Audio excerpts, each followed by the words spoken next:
show of hands of those people who would say they're feeling. Cool. And thinking?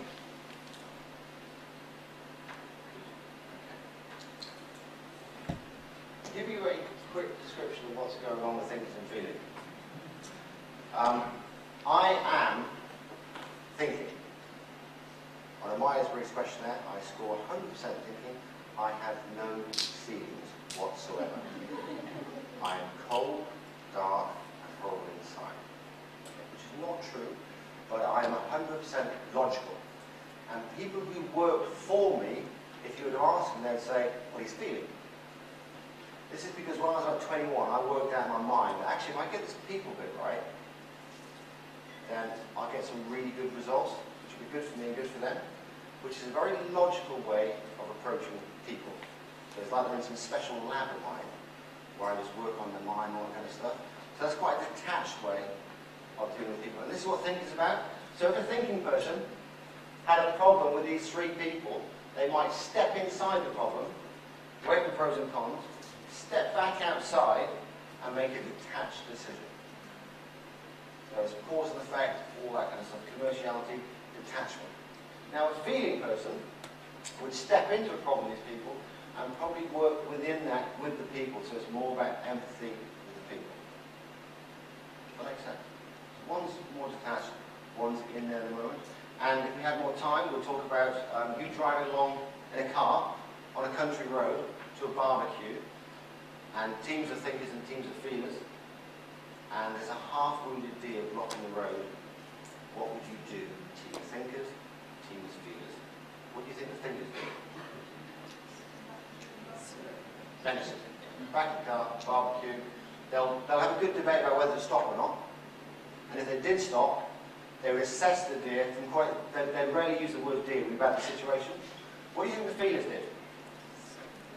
Always stop. Actually don't like the conversation, but their talk will be about how the deer is. So it's a lot more empathetic. And we do both, but it's where you start. So when you have change, if you don't go through the logical reasons for the change, the commerciality and all that kind of stuff, or if they can't see your logic, logical people, thinkers, become cynical.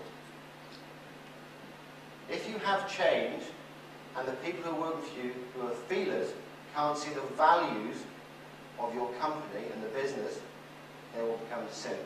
You're just an employee in this horrible machine. So you need to cover both the logic and also the values of the organisation. And you keep most people happy. Makes sense? Simple. So far, EI, give them a chance to chat and think about it. SN, give them the facts and give them the big picture. TF, logic and the values. And now we're going to look at JP. Let's show of hands those people here who have a partner or who are married. If your partner's different on this one, this is what you'll fight about. Again, the audience are asked to look at the preferences for judging and perceiving, and if they can, to make a choice. Judging people tend to be more structured, like organisation in what they do. Perceiving people tend to be a bit more spontaneous and like a lot more flexibility.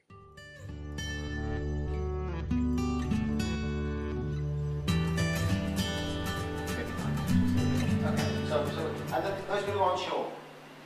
Okay. I'll give you some instructions on the not sure bit when we finish. Show of hands, those people perceiving again. Keep your hands raised if you think your partner at home is different to you.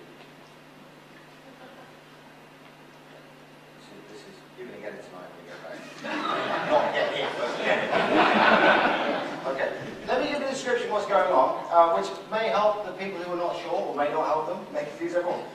Let's say you had two people, one a judging person and one a perceiving person, and they've got a project to do, but they're of equal ability. So we know the outcome, the end goal, will be as good as each other, because Myers Briggs is not about ability, it's about the way we prefer to do things. Somebody with a preference for judging, can I just have a show of hands again? Cool, okay. We'd go, okay, I've got a project to do, I'll do a plan. And they'll run the plan, in a way they can, and if it goes off, they'll bring in plan B, and they'll probably finish a little bit early for the deadline, because some people can't quite get their act together. So those people who are judging, does that seem right? You've got some kind of schedule or plan to how you're going to do things, yeah? See, kind of guilty nod, yeah. Cool. Okay, and the deceivers? Okay, have a good look at these people judging. These are people you think are dirty. So, deceiver, I'm 100% deceiving again. I don't have any judging in me, but I was here before you, so I've got some plans. So they'll go, okay, I've got a project here. I know what I'll do. I'll do a plan or a list. And they go, oh, look, a butterfly. Go over here. Have a hive of activity and probably finish bang on time. And actually, this is where they do their best work. Much to the irritation of the world around them, this is where they do their best work. What do you think, if you've got people working with you or for you, or your boss is different to you, what do you think judging people make of that? I just had to shout like horrible. It's dirty, isn't it? It's kind of, I'm 42, I think. My wife's judging, and she just looks at me like, can you not just grow up? You're 42, get a plan, it's not difficult. Little list, follow the list, it's easy. Yeah. What do you think deceiving people make of that?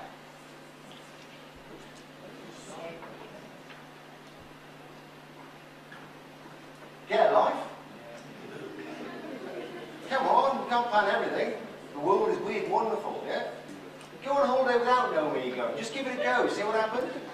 Go to the airport and pack your bag at 4 in the morning rather than like before you eat it. Yeah, and the week before. Yeah.